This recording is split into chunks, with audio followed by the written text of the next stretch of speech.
Well, good evening, everyone, and thank you for making the time today to be able to join to celebrate this important milestone in the journey of Capstone People Consulting um, that I lead. So, good evening one more time, and for those of you who are joining us back a second time during the day, I mean, we're just so incredibly grateful for your generosity, for having invested time to come into the second session as well. We had one session this morning, as you know, which I conducted. And this afternoon, we've got Daryl talking to us about an incredible theme, which I'm sure is close to heart for all of you who've come in here late afternoon to join this conversation here today. So I'm going to ask Suneet to be able to help me with this deck as I try and take you through some of the details on our partnership with the incredible Design Thinking Academy Singapore. Can we move forward? So introducing our partnership, Capstone People Consulting, along with Design Thinkers Academy Singapore. Move forward and we tell you a bit about both organizations. For those of you who've come in late, Capstone People Consulting is a leading consulting firm that does work in the space of leadership and change. We work with over 70 leading organizations, largely in the space of leadership capability building and helping organizations drive change. We also work with a whole host of organizations to help them build diverse and inclusive cultures, and we also do some innovative learning work with our incredible backgrounds and experience in the space of talent management.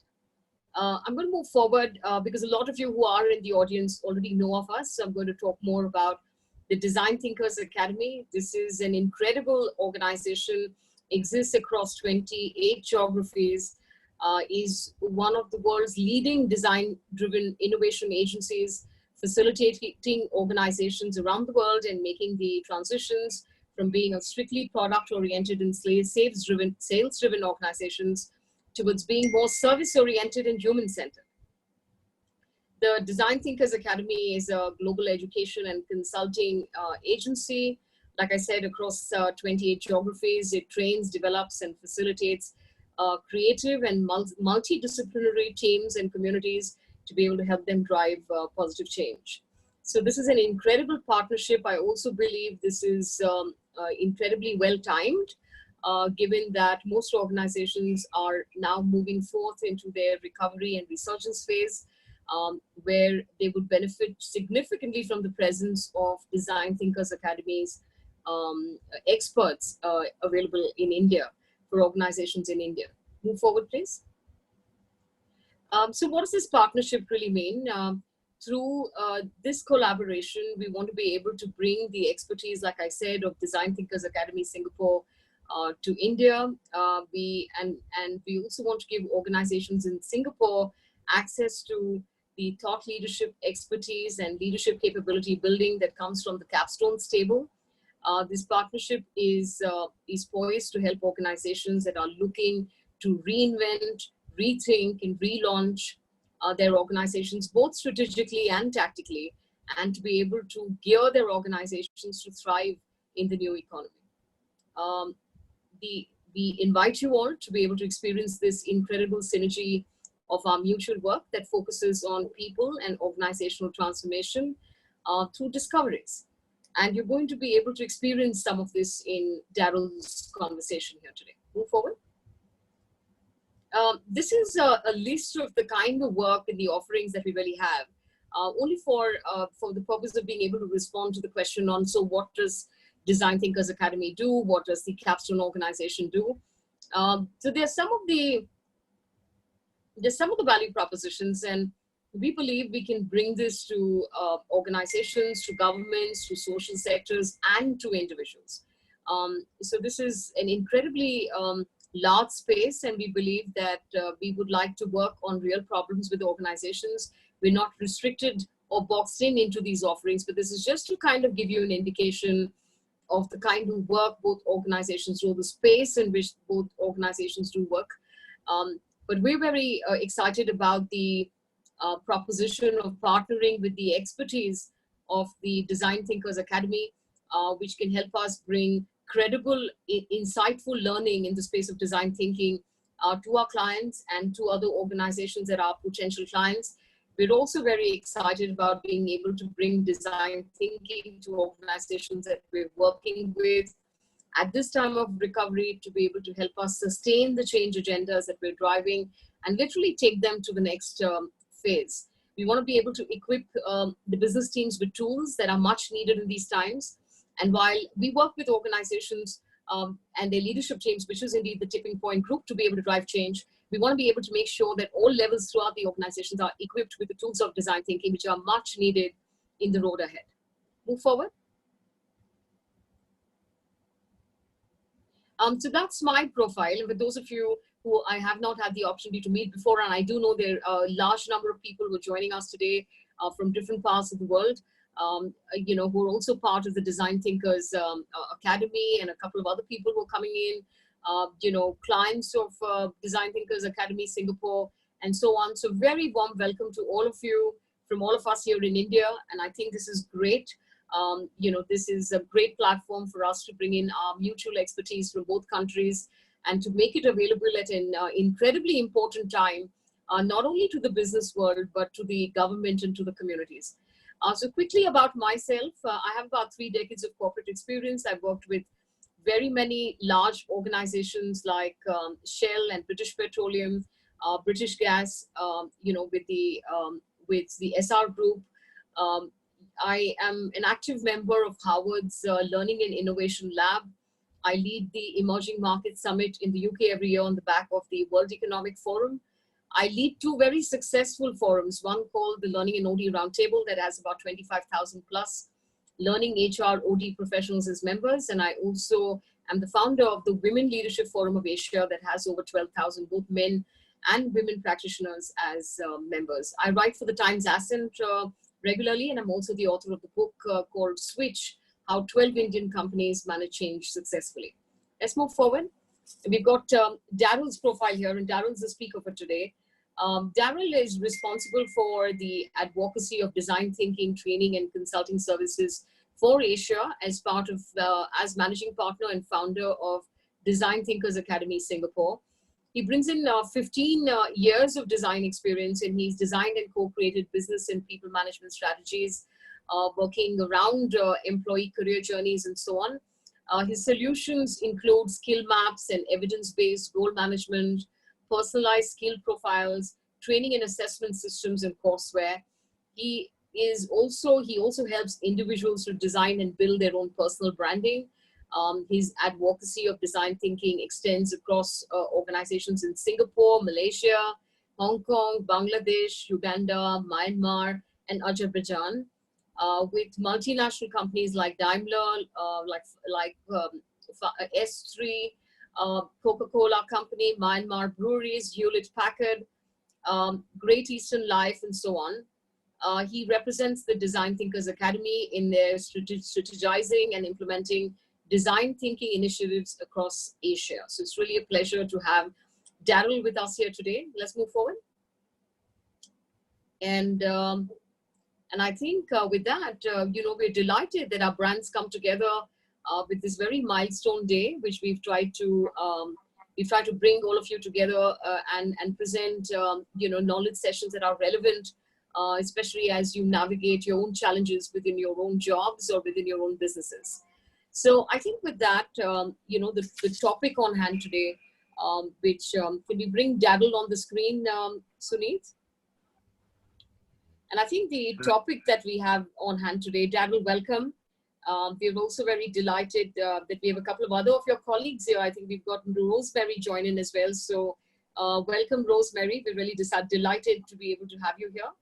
And I think they're all muted at this time, so I'm not sure that Rosemary can say hi back, but I'm sure she'd like to wish you all back, and I'm happy that she's here. Rosemary is a very significant part of the Design Thinkers Academy in Singapore. Daryl's topic today is design thinking, the role of empathy in the new economy. And Daryl, this is such an appropriate theme, and we're very excited to be able to hear you. I know that a whole lot of people have great curiosity about the Design Thinkers Academy in Singapore, and we're ever so delighted that we have the access to your expertise and to your organization here, much as we bring the capstone organization to Singapore. I think with that, Mm-hmm. we're delighted to hand over to Daryl to be able to handle the rest of the conversation. So Daryl speaks for about 30, 35 minutes, and I'll be right back to be in conversation with Daryl to be able to ask him a couple of questions, and I'll also handle the audience questions. So quick housekeeping, Daryl, and then we hand over to you. Use the chat box to keep this as vibrant as possible. So keep the comments coming, keep the views coming, and use the Q&A box on top to be able to, or at the bottom of your screen as it's appearing, to be able to post your questions to Daryl.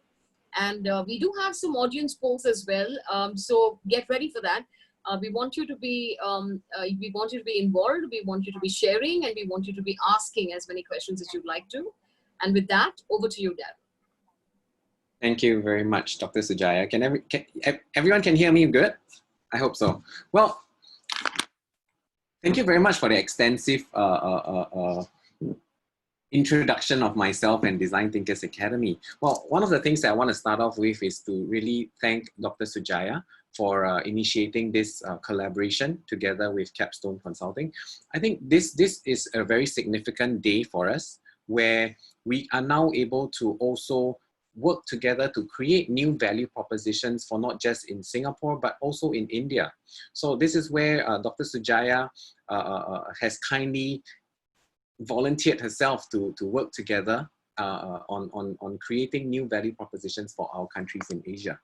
Now, let me share the screen. Hold on.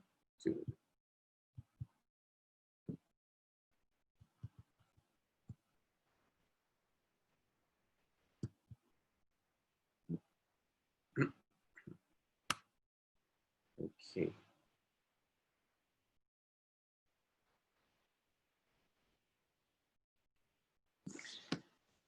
Yes. Okay, everyone can see the screen, yeah? So I want to start off. Okay, so I'm just going to briefly share about myself amidst this 15 years of work designing human-centered solutions.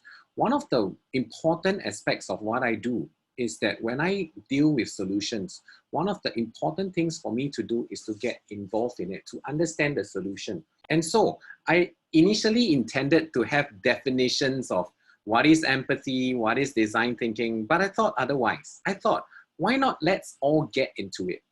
So first thing I want to do right now is to get us all involved in the chat group. Okay, if I could get you all to get into the chat itself.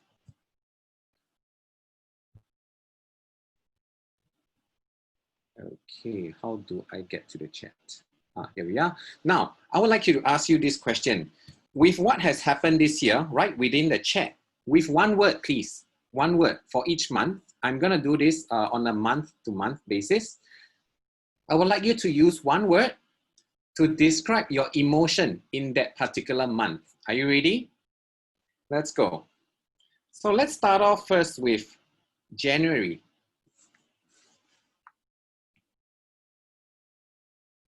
Okay, so I see anxiety. Just one word, please. Excited, fear, happy, nothing. Wonder, hopeful. Okay, thank you very much. Now let's go down to February. Think of what happened to you in February. How did you feel in February? Concern, newness, uncertainty, curiosity, anxious, cautious, interesting, happy, worried.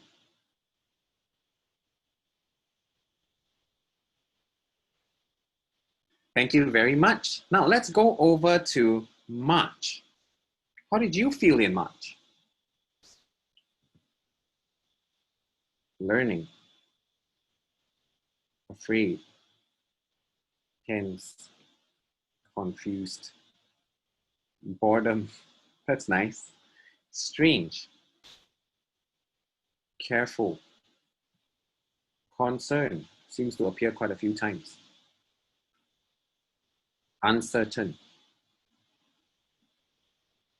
Thank you very much. Moving on, April. How did you feel in April?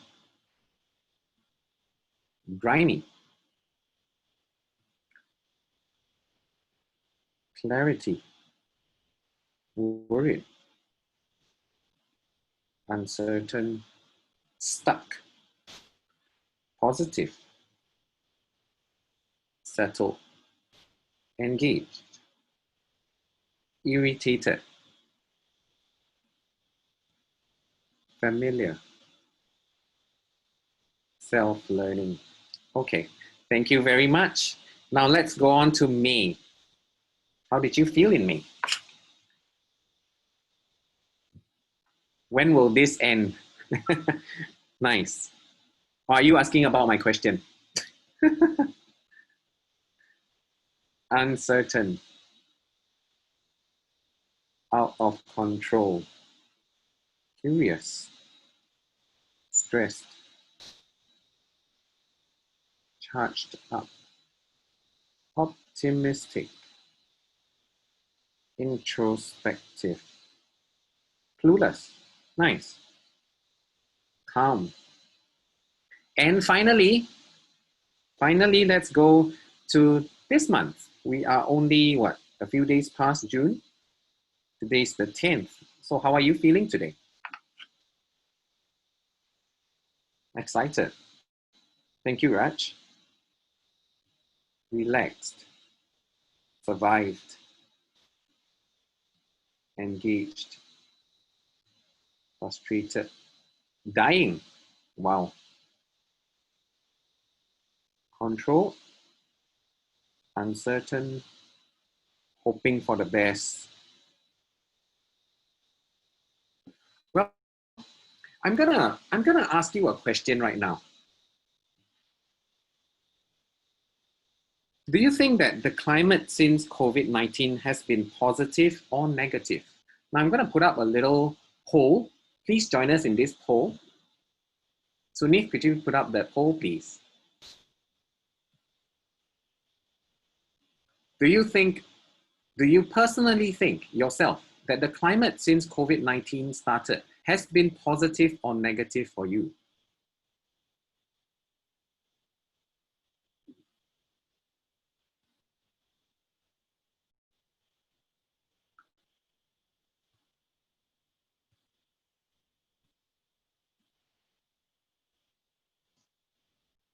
Okay, let's give it another 10 seconds. 9, 4, 3, 2, 1. Okay, let's see what the results are. Oh, interesting. I assume everyone can see the poll results, yeah? Yeah, okay, the host is sharing the poll results. So it seems that there is a slight bit more negative than positive. It's a good thing. So congratulations to those who are feeling more positive. I guess you have discovered some new things and there is some hope. Or really, have you been successful in doing things the same way as you did in the pre-COVID? Maybe it is for some. Well, what I want to share with you really is some quotes as well as what is the role of empathy during this time. Now, before I start, hold on, my screen's hung. Okay, so what is the role of empathy during this time? Before I start, what I would want to do is to share with you some of the quotes. So recently we had conversations with employers, with HR strategic leaders in organizations from MNCs in Singapore, as well as across the region. So we asked about how has the climate changed in their organizations? And here are some of the findings. So our department, this was most recent, this was just last week. Our department has experienced unprecedented productivity rates during this time. Our department has submitted a request to HR for us to work from home for the rest of the year. This is a bank in South Africa. We're investing in technology to mitigate the potential productivity losses due to physical distancing measures so that our staff are not too worried about being less productive at work.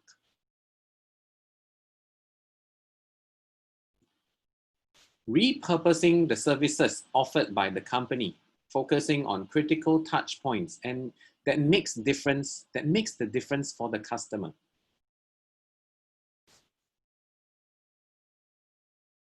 Mandating managers to have continuous conversations with their staff, to listen and have small talks, not really about work, but really more about how they feel, how are they at home, how are their families, how are their friends, things like that. And this is the most interesting one. This is a global entertainment firm. Throw out the JDs, throw out the job descriptions. Let's lay the threads as we move forward. This is something really interesting. And she's the HR director, if I'm not wrong, that when she said this, it was really insightful to hear that organizations are ready to reinvent themselves and to rethink what they truly stand for. And so during this time, I asked this very important question. Given that we have really reduced in our ability to be physically intimate, of course, when I say physically intimate, I really mean being there, having meetings, having lunches together. How are we mitigating this reduction in this physical intimacy? Are we actually starting to introduce or try out new ways of being more intimate with our colleagues at work? Credibility and reliability are things that has been probably built over time. But now that you are no longer seeing each other, now that you have new conditions, are these two factors still remain the same? Do they still remain the same? And finally, of course, self-orientation. Are we me-orientated or are we us-orientated? This is something that, so this is a trust equation that I was introduced to pretty recently as well from a good friend in Singapore, where I realized that in this whole period of COVID, it is time for us to rethink what our relationships are and how will they bring us to the new economy. So the question is, what are you doing for your organization, or what are you doing in your own organization if you are a business owner? Empathetic leadership. So the role of empathy right now. So we have been asking these questions. Can leaders be vulnerable? Should leaders be vulnerable? Here is a very simplistic illustration of what is happening right now.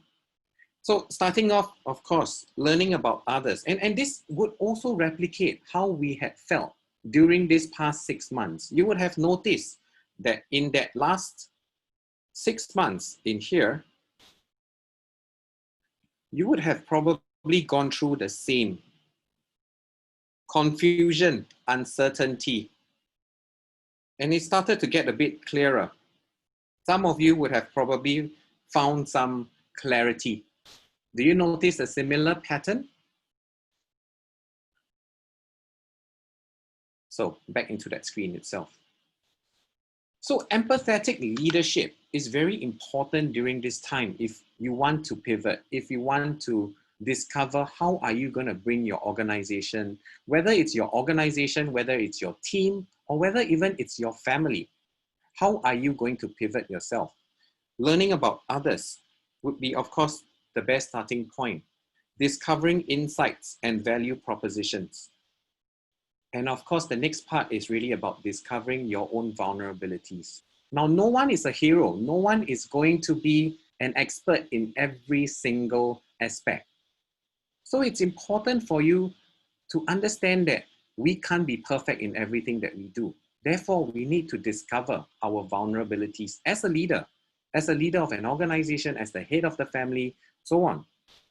And realize that through co-creation and mutual value creation, you can start to create new value propositions for yourselves, your families, your customers, even your competitors. Think about that, right? By bridging the gaps and finally systemizing them.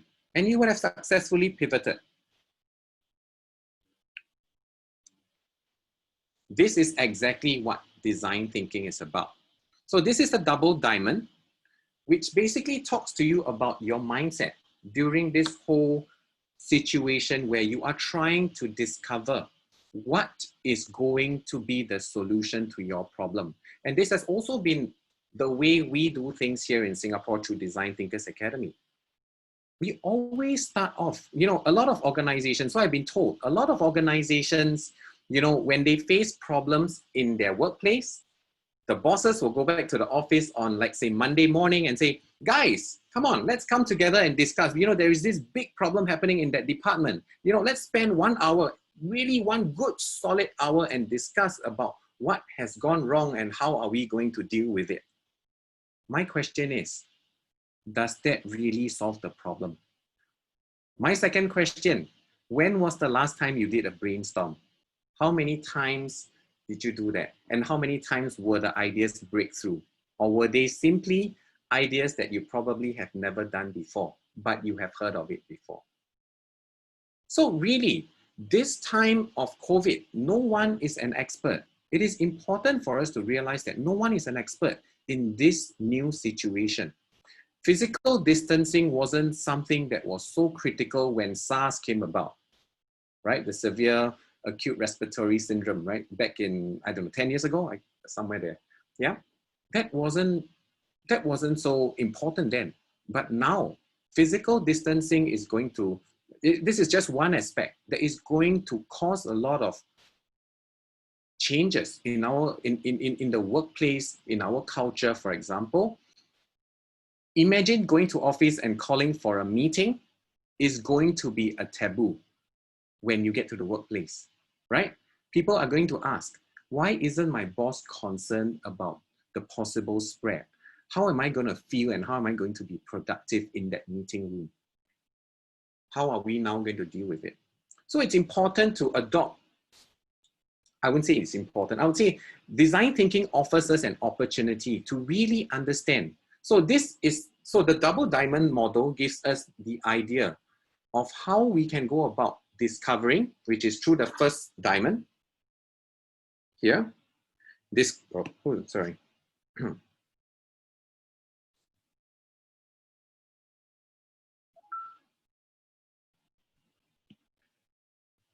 Okay, so through the first diamond here, this is where we need to spend time understanding, discovering, finding out what could some of the ways, or who are the people that could help us to really understand the challenge a bit more, and what are some of the real problems that we need to face during this time of COVID. Before, of course, starting the ideas on how do we address the situation. So this double diamond gives us a framework that when we are dealing with problems, let's first start by asking ourselves, what is really the challenge? And go discover the challenge. What are the challenges that is faced by the people? Who's creating the challenge and things like that. And here's a tip. Here's a very simple tip to a great conversation, I would say. In this time of, in this very unprecedented time, I would say it's important for us to be connected to people. As a good leader, it is important for you to be connected. And here's a tip to a great conversation. Let me ask you, when was the last time you had a conversation with your colleague, with your partner, even with your loved one at home? Let me ask you, what are some of these questions that you ask? So typically in our workplaces, we would always ask questions about what you know, right? So, well, did you manage to send the email to that particular client this morning? Well, you probably already know that this person has sent, but you want to just affirm it. Next, you would be asking questions like what you don't know. For example, what is that client trying to ask for? What is the quote that we need to give for that? But what I'm asking you to probably think about is, can you have conversations to discover what you didn't realize that you don't know? Or at least in simple words, what you don't know, you don't know. And these are truly where you would discover the insights. And these are where your new breakthroughs and your disruptions come from.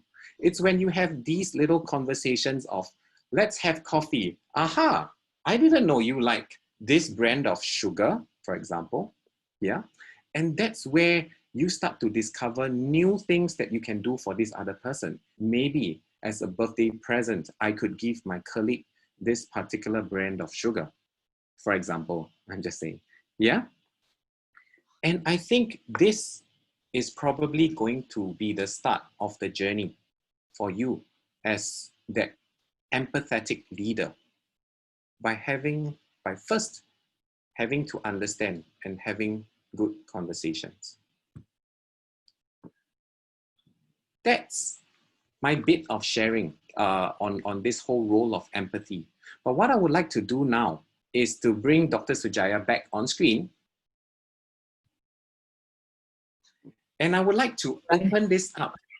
I would like to open up this conversation with the people and through their chats. And let's see some of these questions that, or maybe some of these comments. And let's engage each other to understand a bit more about empathy and how is this role going to be important for us. All right, super. So I think there's some really incredible questions which are already coming up, and I'm glad that you're stopping to be able to get curious with them.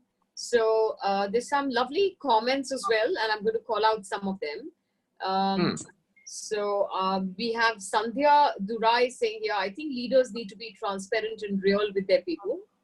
Rajesh, has commented saying that's a fantastic correlation of the process as per design thinking framework. He really likes that.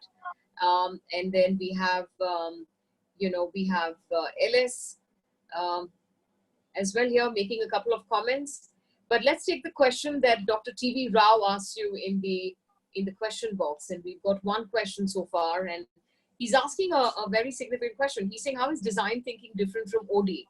OD believes in participative diagnosis and finding collective solutions. So I'm going to, at this time, figure whether Suneet can help us bring, can you bring TV Rao? He's in the audience, and I must just give you a bit of a background because you're people who've joined from other parts of the world. Dr. TV Rao is is essentially considered the father of human resource development in India, has authored a massive number of books. He is a real guru, not just the way we use the word guru to explain an expert. And I think Dr. Rao is incredibly respected and admired. And I think it's fantastic to have him in the audience. He was there in the morning as well during my session. So I always feel blessed with Dr. Rao around. So Dr. Rao's here. Can we pull him in? Dr. Rao, you asked a very significant question, and I must say that kind of spurred off a lot of excitement in the association with Design Thinkers Academy. So I want you to ask this question directly so that we can try and answer it. And I think Dr. Rao's question is that Dr. Rao, Daryl saying hi. And no, hold on. I wanted to say hi, Dad. Oh, okay. Hi, can you hear me?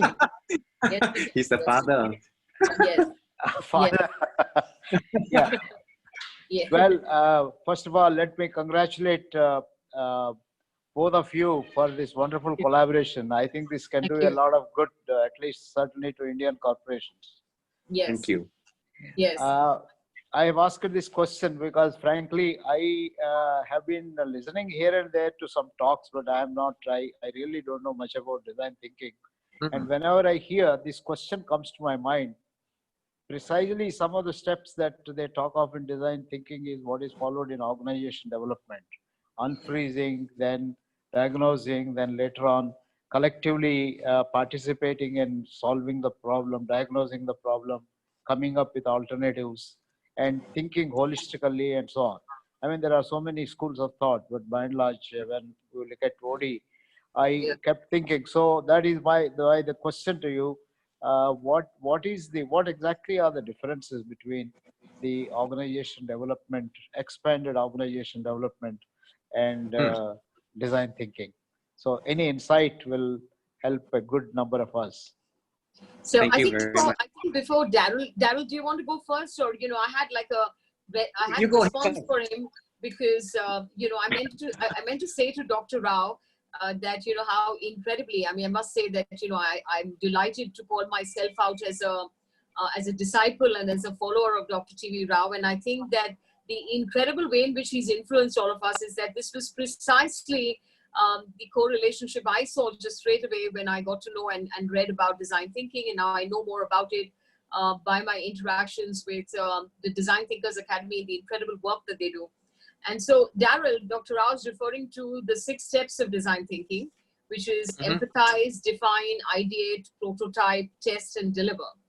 And his question is that when you drive an OD intervention, you're pretty much, it's not called by the same labels, but you're pretty much following the same rigor. So empathize, which is about understanding the problem in OD, is typically called your diagnostic phase, which is where you invest time in understanding what the problem might really be. You define, which is when you actually, you kind of create and use exercises to be able to start off the ideating process.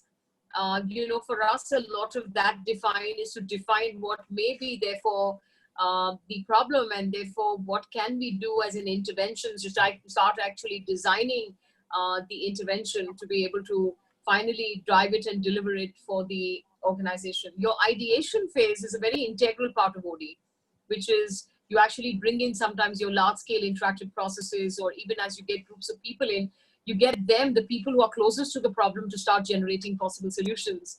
And then in design thinking, you seem to have prototype, which is you actually create a prototype of the solution. And I don't know, Dr. Rao, whether you have an equivalent of that, but I think the rigor with which, I think the big difference is that the rigor with which design thinking goes after a problem to find creative solutions.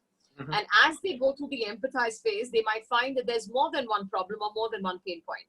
But I think the trick on this is that because you're going after a solution, their rigor of going between ideate, prototype, and test. Ideate, prototype, and test. I think maybe there we don't kind of follow that rigor as much as the design thinkers do. And then, of course, which is to be able to deliver the actual solution.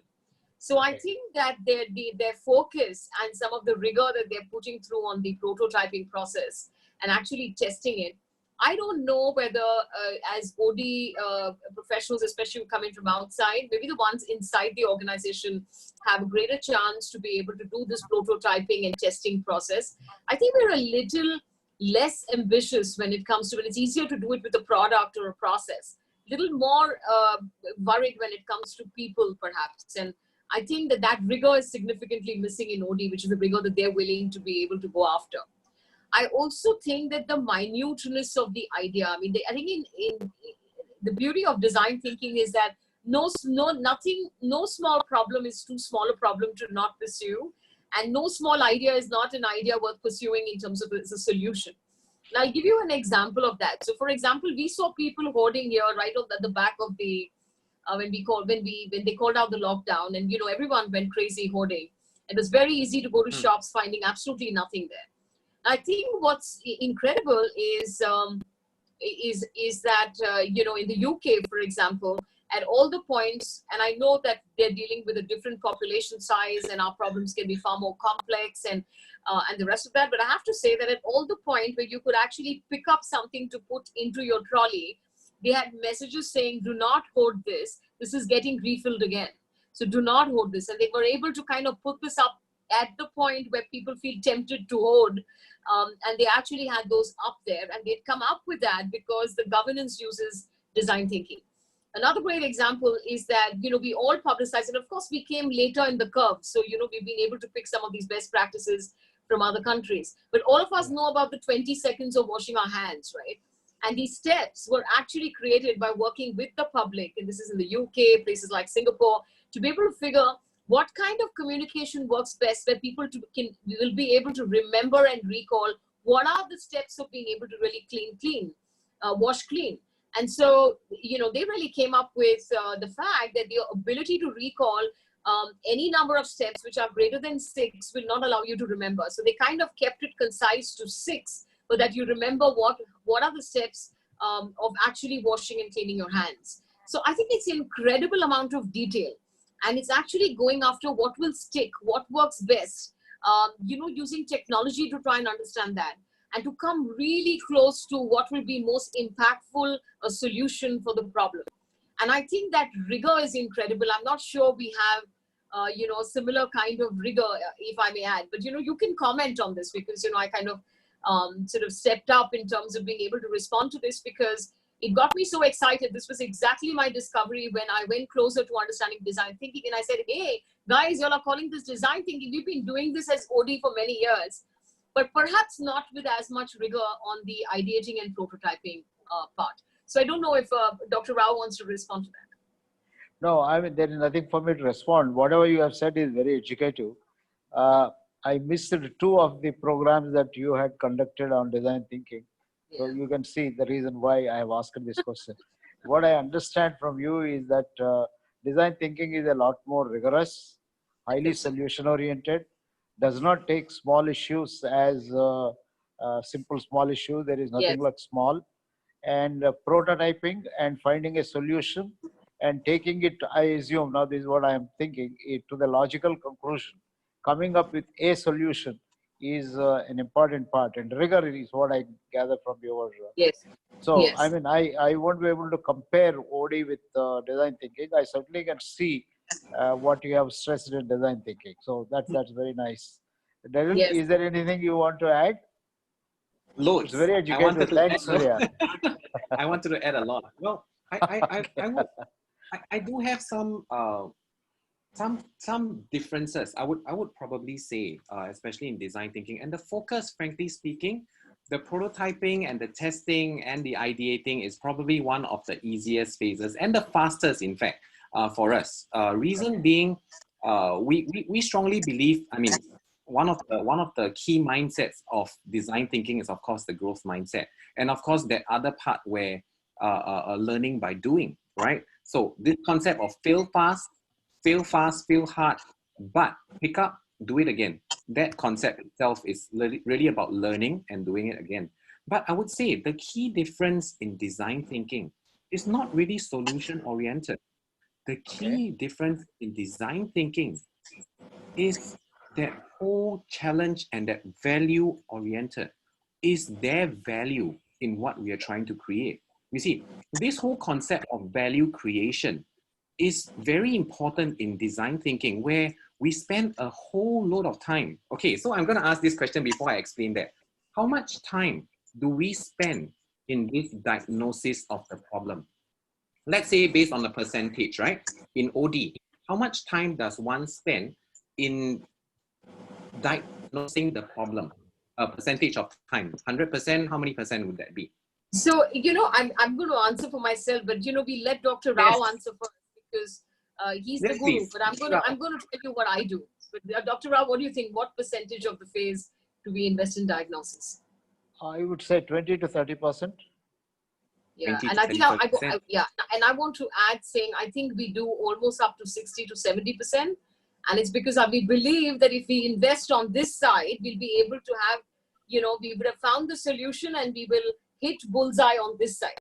So, we've kind of changed that equation to be able to disproportionately invest onto this side. So, and I must say it's come from trial and error to be able to say that the lesser you do on this side, there's just so much more sweat on this side. You actually put in less sweat this side when the diagnosis piece is almost 60 to 70%.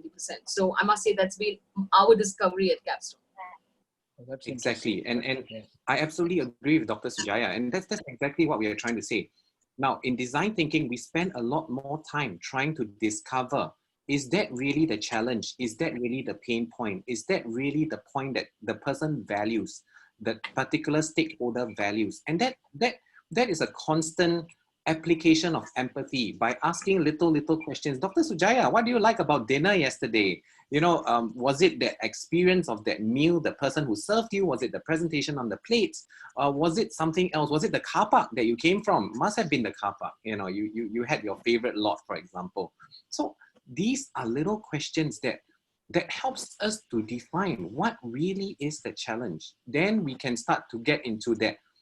If this is the challenge, what is the journey that the whole person is going through? And then what are some of these values that we can create for the individual? And those parts are the easiest, actually, where you come up with the ideas of how to How would a person be able to enjoy the process a bit more? How can we give an additional value to that product that we're developing?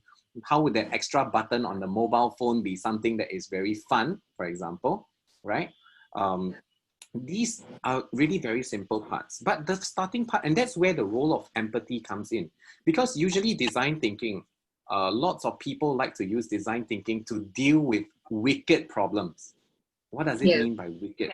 You know, wicked problems simply mean that it cannot be solved the same way that we always do, because there isn't that solution. So how now? We have to get back to the drawing board, get back to why in the first place was that even there? Why do we even need that thing? I think that's the whole starting part of thinking. Ooh. Yeah. Super. You know, Daryl, there's some lovely questions here, and I thought I would pose them to you. I think one is a comment, which is Anuradha Mishra saying that project management pretty much uses the same rigor of 70% of the time in planning and 20% for implementing. So that's a comment that we have here. There's a question for you, which is from Geeta, and she's asking, how do we use design thinking for HR problems? Is there an example or a story that you have around this? Well, okay, before I get to Geeta's one, I love the one on project management. It uses a similar methodologies for planning. Well, thank you, Daya. I'm with you on that. Well, yeah. So Daya's essentially saying that design thinking is much abused these days, and Daryl's in vehement agreement with her. But Daryl, please go ahead on Geeta's question. Well, what was that? Talking about the 70% for planning now.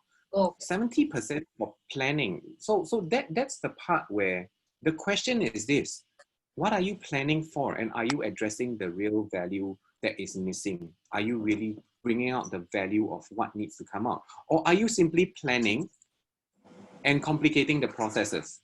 So I always have this. I wouldn't say I always have this mentality. That's not a good perspective to start with. But I tend to notice when we talk about innovation today. Innovation is all about reducing what you have been doing previously, right? In order to increase the total profit or the total outcome, right? So that's productivity, that's innovation. And I realized that, you know, have we really considered when you reduce that particular input into a particular product or service, will the impact be transferred over to your customer? And how much loss of value does that mean to your customer? I think that's something that's important, you know, and it tends to be forgotten, this whole aspect. And so as long as you make more profits, you are innovating. And I think that's not a very good concept. And guess who's the scapegoat for this? Design thinking. at least that's what Daya might be suggesting, right? So they would use these, you know, we spend time discovering the problem, and then, oh, this is a creative solution. Let's just remove the handle. It doesn't matter to the consumer anyway. Let's just take away the handle because it's more productive in that way. I think this is something that we need to rethink. In design thinking, our real focus really, can we create that value that has never been created before, or people have neglected this whole aspect of that particular value. I did promise Dr. Sujaya that I'm not going to bring up this example, but I will anyway.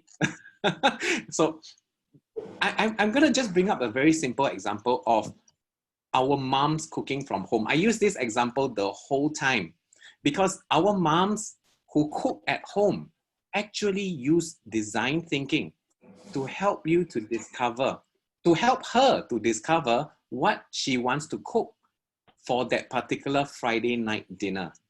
So she starts on Sunday going through that.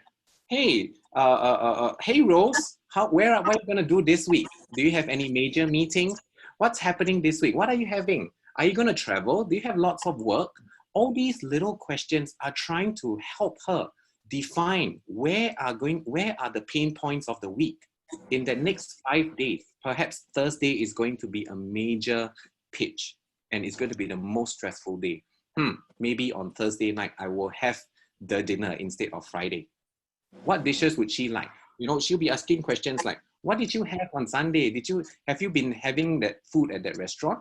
These are all data collection in order for you to ascertain what is really that value that you should be getting in, that you cannot get out there. Only me, your mom, can give it to you. And that's design thinking in a very simplistic form. So how can we in organizations really reframe ourselves to discover? So this brings me to that question on HR. Yes. How do we deal with the issue, and how do we use design thinking to deal with HR? I think at the very start, today, our organizations in Singapore, or at least those that I spoke to just last week or 2 weeks ago, question is, what is it that drives these people, and what are the values that they can create for their employees? I think the first thing you need to do is to have conversations with your staff, with your employees, with your colleagues, really finding out what are their pain points. You know, there are new emotions that is going to be created because of COVID. Emotions of things like isolation. You know, I can't meet my subordinates. I can't delegate my work anymore. You know, when I try to delegate to the person, I can't contact the person. What is going on? You know, you're going to have these kinds of emotions. And on the other end, the emotions of some of your employees, you don't see them. They might feel, why is my boss not contacting me anymore? She used to come to me and say, hey, Daryl, how is your work today? Today, she's no longer contacting me. Am I going to be fired? Am I going to lose my job? I think these are little conversations that you can have. And when you have these conversations, you would start to discover, okay, if I would like to engage my department, we need to do this together. Let's all look at what we all can do best, and what is that authentic self? Who is Dr. Sujaya? What is it in her that she really wants to bring out? And then work with her on that. I think that would be really helpful in order to engage some of our people. Right. So there's an incredible number of questions here, Daryl, and I've got my own. Yeah. But I'm still going to pick a few. Yeah, we're going to pick a few from here. Yes. So Shripad Kulkarni is asking, we're talking about design thinking, empathy, creativity, connecting. Through this time of crisis, how can we make it a part of the culture in an organization? Because if leadership and trust is about credibility, consistency, and more such long term, it is important to continue with it beyond the tough times. So he wants to know, how can we, since we're talking about design thinking, empathy, creativity, and connecting, how do we make this behavior last beyond the crisis? Well, to me, I think as a leader, so we're talking about leadership here, yeah? Let's just start as a leader. I would think as a leader, it is important for you to first be able to recognize your own vulnerabilities, your own weak point. I think that itself brings out that initial culture of what, let's say, credibility, consistency, and trust. And I think this, when you recognize that you are not perfect in every single way, that is when your employees can now feel that I have an opportunity to show you that I can be of value to you. I think that itself would start this whole culture of what you can't do, I can help you do. What I can't do, you can help me to do. I think this itself can already start. And how do we do that? I think it's by simple little conversations. We don't have to get down to, like, you know, going for counseling and things like that. I think it's through these little conversations, but truthful ones. So 3 key things that we always believe in doing our empathy research. 3 things. If you want to have a good conversation, make sure that it stems out of care, sincerity, and truthfulness. These 3 things. And if any of the 3 is not present, you will not get a truthful conversation. You will not be able to get, you will probably be getting what you always get every day. How's your day? Good. Are you able to do it? Yes. Any problems? No. These are your standard answers. And I think this is where it's important for the leader to start being a model, the role model of that sincere, that authentic leader. And that's where people start to follow you and recognize that this is the person that I can be of value to and can be of value to me as well. I hope that helps. Yes, it does. It most certainly does. I think with that, I'm going to move on to be able to perhaps call out a few interesting comments that I see on this group already. There's Anil Dosi Jain, who has a comment here saying there is a structured method in the theory of constraints called thinking process. We prepare conflict, cloud, surface, and assumptions and invalidate the wrong assumptions. That way we reach to a solution without compromising of anyone's view and interest. It's a win-win situation finally. Is there any comment you have on this? He's talking about the theory of constraints. Okay. You're right. For anyone in a leadership role and for everyone in HR, design thinking forms the foundation. This is what Pramod Solanki is saying. And then he's also saying to me, design thinking has to underpin everything that we do. We can't devise any policy, practice, initiative if we do not have the empathetic understanding of how it will impact the employees. Any comment on this? Okay, I think let's first talk about the theory of constraints, right? I think, yeah. Well, help me with that. From the last I remembered about theory of constraints, it's really about dealing with the constraints one at a time, right? Dealing with the problems one at a time. Is that? I think that should be somewhere around there. I can't quite remember what the theory of constraints is. But having said that, I would always say one of the missing factors and one of the biggest problems in dealing with problems is that we tend to jump to conclusions too fast without really empathizing with what truly is the challenge. Right? And that's where the role of empathy is really important. This is not this, so in this time of COVID, right? I want to bring it back again to this time of COVID. It's important for us to relinquish all these former understanding of the economy, former understanding of the situation, and really ask yourself, you go back to the office, you might one day see one of your closest colleague doing something that's extremely eccentric, for example. And the question will come, why is she doing that? For example, I used this example this afternoon, right, Dr. Sujaya. You might, just by, someone who is the most trusted, most hardworking person in your organization tells you, sorry, Dr. Sujaya, I really don't want to go and deliver this particular package or do this pitch at that particular town tonight. Yes, I know it's the biggest pitch I will ever make, but I don't want to. I know it's going to give me a promotion, but I don't want to.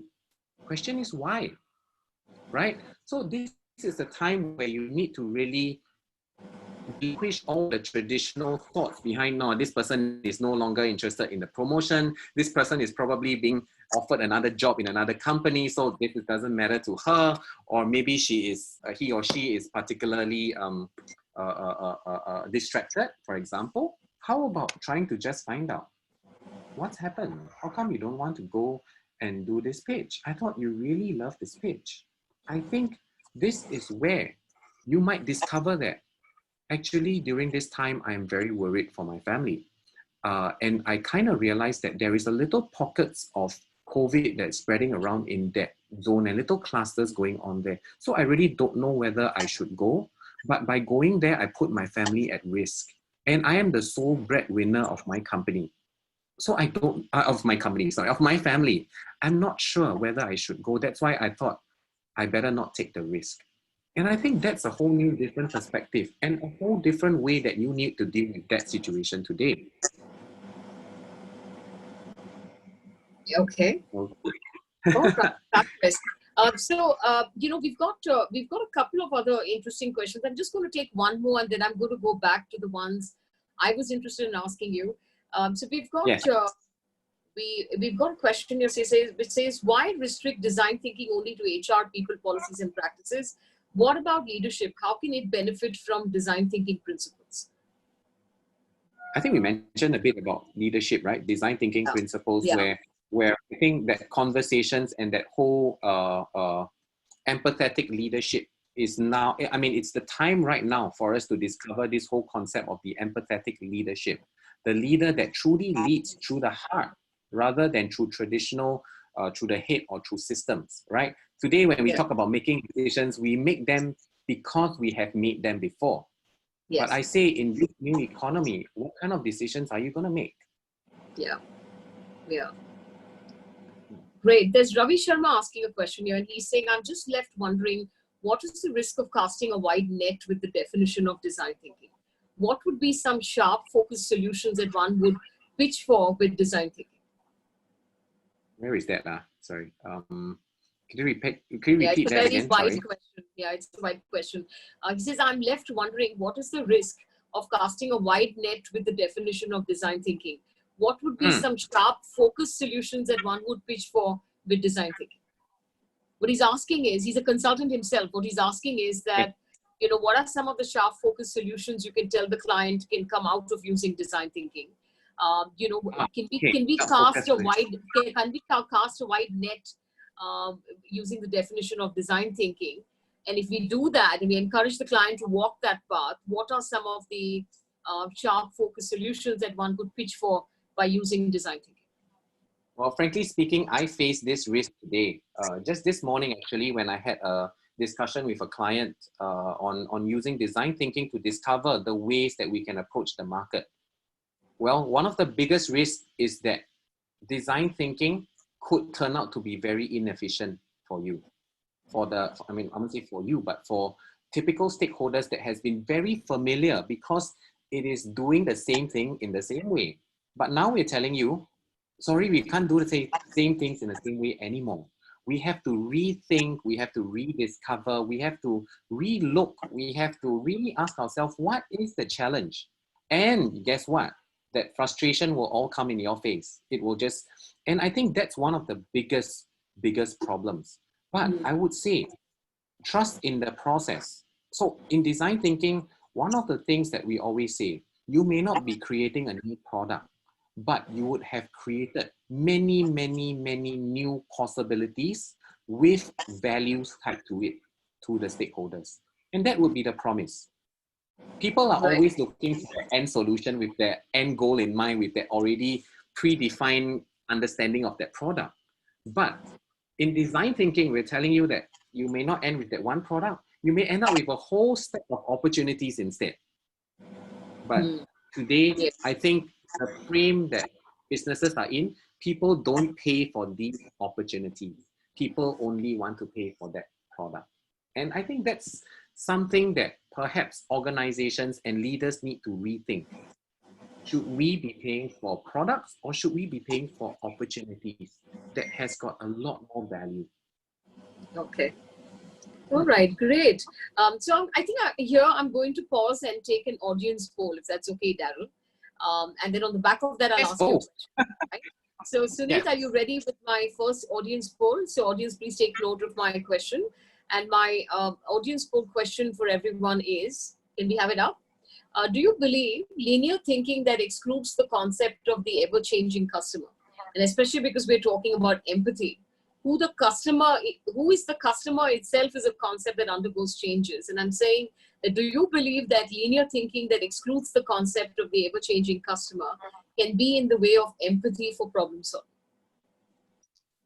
Give me an answer of yes or no. This is a binary poll, so it's easy to respond to. Take about 30 seconds to respond, and we'll try and see what comes out of this. Do you believe linear thinking that excludes the concept of the ever-changing customer can be in the way of empathy for problem solving?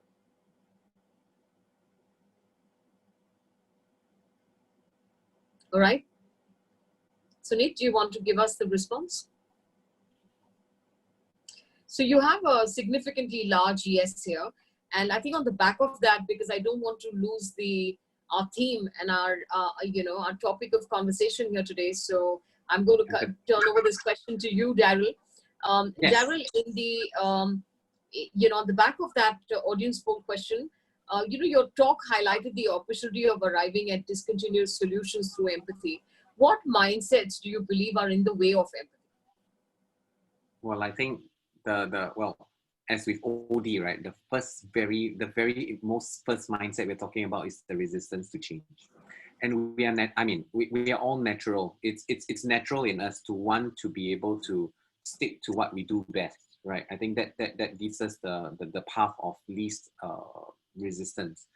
But and I think that it's natural, but this is really a challenge that we need to face. Number two, the number two mindset that we really need to be able to grasp is learning by doing.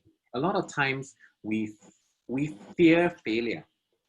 We fear because the place that we work in has always viewed failure as, a person that is not good enough, a person that does not meet the requirements of the organization. Therefore, failure is not even an option, right? Otherwise, that quote wouldn't be quoted, right? Failure is not an option. But in design thinking, what is failure to us? Failure is an opportunity to learn, an opportunity to create new value propositions that we probably never created before. And I would say, so when I was doing HR in some of my projects in the earlier days, I did ask myself one day, if I could do a hiring, if I could do recruitment, I would put in that particular ad, I would say, put in the examples of the times you have failed and tell me what you have learned. And I would use this as a criteria for hiring. Because if I would be able to understand what this person can rediscover in periods of failures, then I think this person probably possesses that learning mindset, right? I think, and that's something that people don't see failure as. I would probably say, and probably they cannot afford it. So even failures that are designed. So we talked about designed failures, right? So some people plan the failures, but even the planning of the failures itself, you already predefine what are the outcomes. Therefore, you constrain your failures to within certain boundaries. But what does that do? You basically get the same results, the same learning, at the same losses. And why do you want to fail then? It's a repetitive process of what's going on again and again and again. It seems. Right. I think with that, I'm going to move to the next audience poll question. And here, Daryl, we're going to try and draw the story from you. But let me get the second audience poll question up, please. Suneet, can we have that up? Do you believe government, academia, and other social institutions would benefit greatly by design thinking? I mean, we've kept our conversation largely around the business world. We want to be able to expand this to say, do you believe this can help countries? Can it help the governance? Can it help the administration to be able to find more citizen-centric solutions, especially as countries across the world are looking to recover and research post-lockdowns?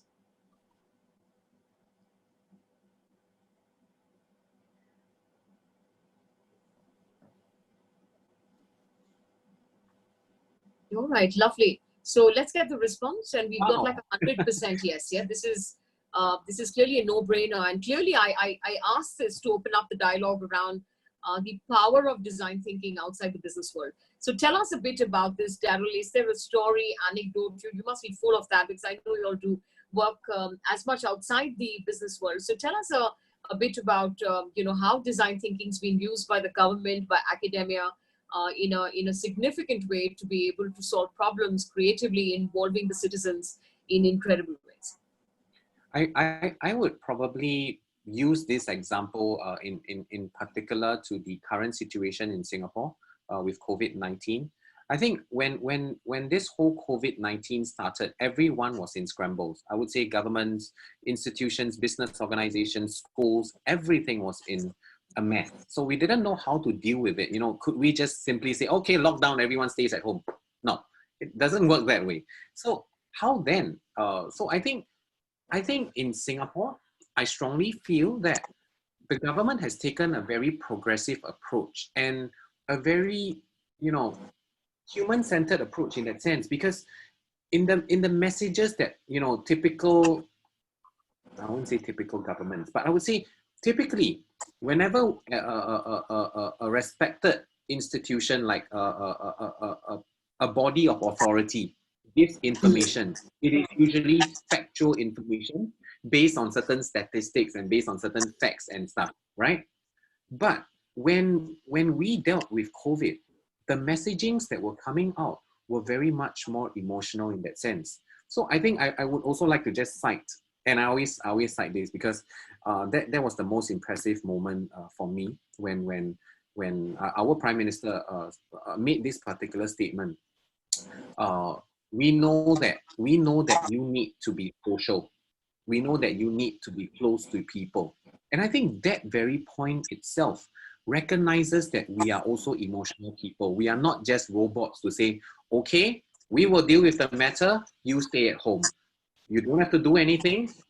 Don't worry, there will be food. You know, we're not like that, right? We're all humans. We've been educated.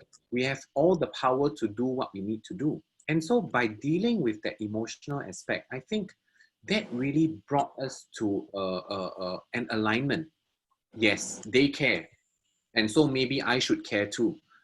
Maybe I should be wearing a mask when I go out. Maybe I should be more attentive when I touch any of the things and make sure that I clean my hands very often, because it is not about me, it's about us. I think that itself brings out that whole us concept. Remember the trust Yes. equation, that Yes. whole self concept itself, it brings out the us. And that was very important. So today what we have apps, we have an online platform that basically shows us every single piece of news from the government from the very start all the way till today. So anything that you would like to dig back, whether it's in relation to, let's say, for example, salaries, right? People have to stay at home, salaries or leaves or compartments, things like that. Everything is on one portal. So that itself gives us the assurance that everything that's been said is put up there. It is transparent, it is authentic, and it is caring. Lovely. Thanks for that answer. I think that was a very good answer. I won't be able to, raise the question here that I have from. I think this is from Bosco, and he's asking: COVID-19 had forced empathy down the throats of leaders because they've had to handle their people through shock, through despair, and through prospect of job, business loss. But human beings have notoriously poor memory. How do you make design thinking principles like empathy stick when things go back to near normal? And besides empathy, what other design thinking principles can leadership leverage? Okay, so let's talk about the first question first. How do we make design thinking stick? I would say, how do we make design thinking stick? I would say it's that. What would be the right word? Let me think. What are your thoughts first, Dr. Sujaya, while I try and. I think that, we've often spoken in organizations about building cultures, of design thinking. I think Dr. Rao has a response again. Sunit, can we get him in? Yeah. I think he was just trying to answer this question. Yes. He's still in, Dr. actually. Rao, yeah. Because he was there in my talk this morning. So he's making a linkage between that and here. Dr. Rao, over to you. Yeah, how can we make empathy stick? Yeah, Hi. yeah. The linkage I saw.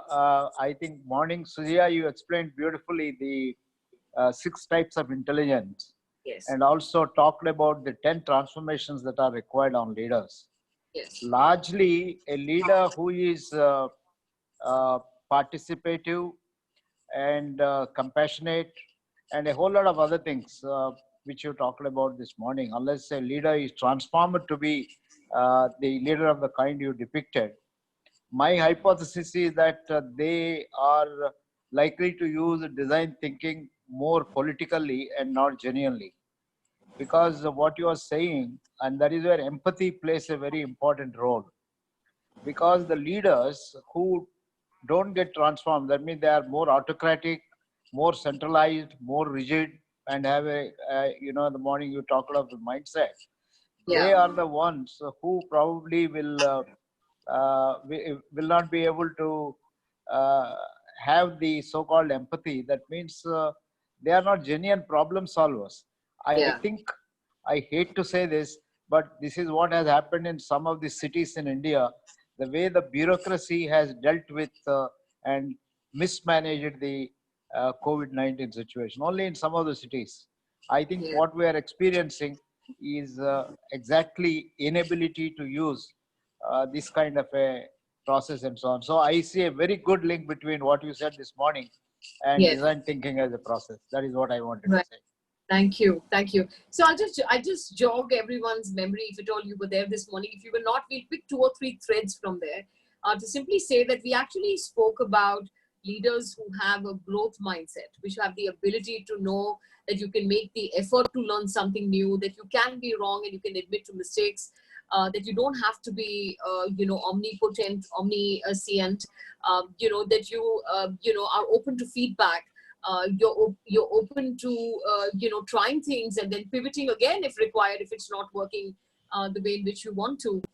That you don't believe you're a hero, you don't believe you have all the right answers, you're willing to be vulnerable, you're willing to be up there, but you actually value within the organization growth mindset behaviors, which is leaders who are able to be vulnerable, who are open to feedback, who are able to admit to mistakes, and who believe you must make the effort to learn something if you don't know it already. And so I'm just going to, in short, recap it by saying, building growth mindsets within organizations can help you perhaps make design thinking kind of tools more sticky within the organization, and the orientation towards empathy will sustain itself in the context of being able to have made some of these shifts. I just want to, I kind of want to do a quick shout out to Joseph, who just put up this comment. Joseph C, with COVID-19, perhaps design thinking can create more servant leaderships out of the current leaders. I think this is something that's interesting. My question really right now is, who is really a leader, right? You might discover during this time that people whom we deemed were not leaders could turn out to be better leaders than we are today, because they have probably been in the streets. They have been dealing with the actual problems of emotions, for example, on the streets, and perhaps they are the better leaders than we are, who are in the office. Good point. Good point. I'm going to try and, before we try and close out, and I do know we have only a few minutes, I'm going to, at this stage, I'm going to try and pull in Akhil Basrai. Can we try and pull in Akhil Basrai? Akhil's another veteran HR professional. He runs his own consulting firm, has worked with companies like Levers and Shell, and has some very relevant points to make in the context of design thinking in business. So Akhil, can we get you to ask your question directly to Daryl, please? Yeah. Hi, Akhil. Thank you, Sujaya. Can you hear me? Yes. Yes, we can. Yeah, Daryl, thank you very much for leading us through this discussion. And like Sujaya mentioned and Dr. Rao mentioned, this is something that we have to learn. So I think anybody thinking that post-COVID things will be going back to the way we work is going to be an illusion. Is there any 2 or 3 tips you can give us that for post-COVID, how can we implant design thinking in minds of our younger people and those who are starting fresh? Because we'll rely a lot on them for rebound.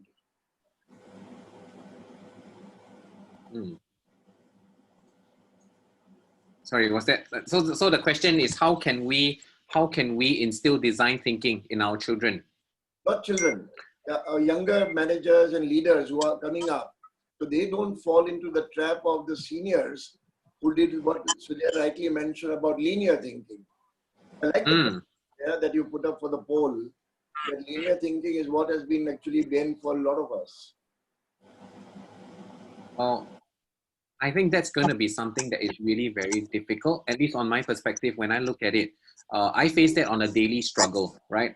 I meet with customers, I meet with even my peers. Some of my peers, when you say, let's not jump into solutioning so quickly. Really, what is the problem? Let's try and understand a bit more. No, it's taking too much time. You need to be productive. Let's keep this within the first 5 minutes. And I think this is really about how leaders need to show the benefits of design thinking. And I would say one of the greatest benefits that I have taken away from design thinking is empathy to create this creative space. So we always talk about creative space, right? But how are we creative if we do not allow for that space to happen? You know, half the time we are basically delivering in the way that we have been told. Step 1, 2, 3, 4, 5. But when you empathize and when you allow for the person to be in that zone where I say, I am in power, my boss trusts me, and I know that I am capable. I want to create this new value for my boss and for my company. And I think that's where it can happen. Leadership, I guess that's how we could probably start by having more empathy through conversations like these. Great. I'm going to invite Adil Malia into the conversation at this time.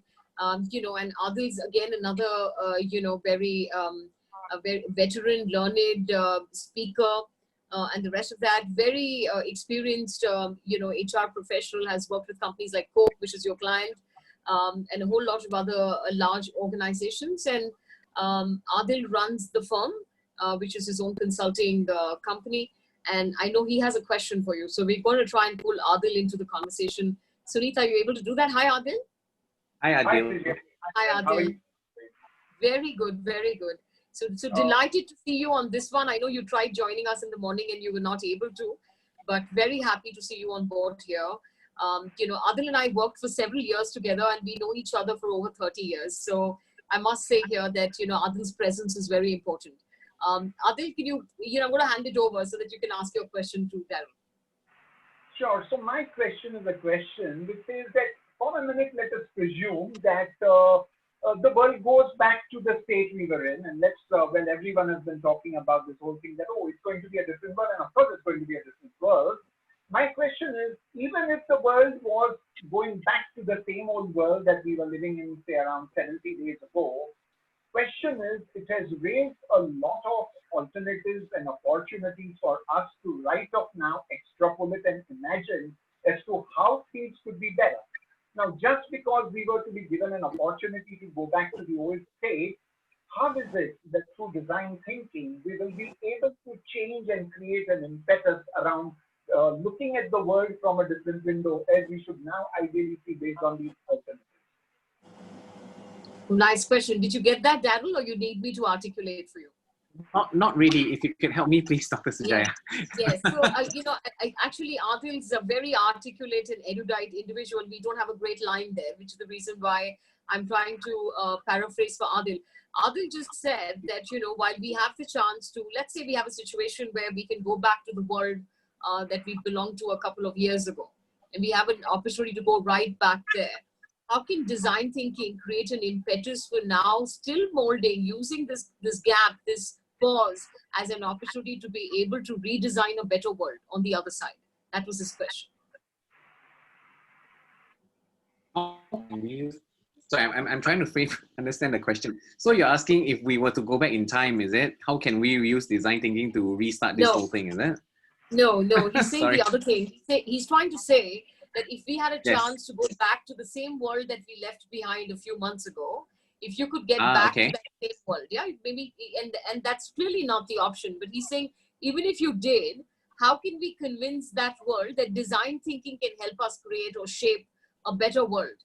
So how can design, in short, you know, what is the impetus that design thinking can offer for people to say, well, we took this pause, now let's recreate, even if we can go back to same times, let's use this as an opportunity to redefine, redesign, reinvent, re-go back to the drawing board and shape and create a better world. That's a very interesting question. Well, I would say that the world of that time would have been harder to convince than the world today. Today, I think we have been exposed very much to I would say our emotional needs a lot more than we were in that time, right? In those times, we were very much more concerned about what is the status quo, what is the expected process, what is the expected outcome, and can I produce that in the way that I'm expected to produce. But today, I think when we are dealing with this situation, everyone is a lot more concerned about who cares about the process anymore. As long as it's being delivered with the same value, it doesn't quite matter. In fact, what matters probably most is what is that satisfaction that is being derived, or what is that pain that is being imposed. And this is a new perspective of looking at things. So if I would to suggest, I would say, you know, I say this to schools as well in Singapore when we run some of our design thinking courses in schools. I say, in our education, have we ever asked our children or even introduced them to various emotions? When was the last time someone ever came to you and said, Dr. Sujaya, today I feel very serene. I feel very, what would be a better word? Let's see. Astonished by that decision, for example. I think these little words have been taken out of our books.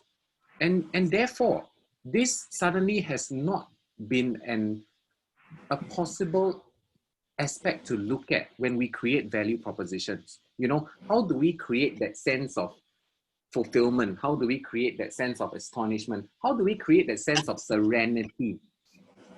And if that doesn't become a value, then all the value that we are producing is what's more. If it's more, it's good. If it is less, it may not be good. And I guess that's really been how we have been constrained. I mean, simplistically, yeah, I'm just kind of thinking off the cuff right now on this.